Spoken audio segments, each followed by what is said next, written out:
И по многу обиди да се изградат гробишта за милиници, во Скопје се уште нема такво нешто. Собствениците на домашни милиници се принудени и понатаму истите да ги закопуваат на некој близок рид, во двор или да ги фрлаат во контейнер. Со цел да дознаеме зошто постои одолговлекување за решението на овој проблем, одговор побаравме од град Скопје, од каде што велат дека прашањето на гробиштата за милиници не е регулирано во Законот за гробишта и тој правен вакуум локалните самоуправи не можат да го пополнат со подзаконски акти и да обезбедат услови за ваков вид на третман на домашните милиници.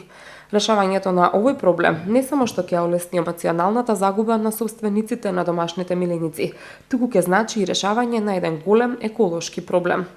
Од Сдруженијето за заштита на животни Анима Мунди се со јасен став дека апсолутно треба да има гробишта за милиници или градот да воспостави посебна служба или јавно претпријатие специјализирано за оваа намена.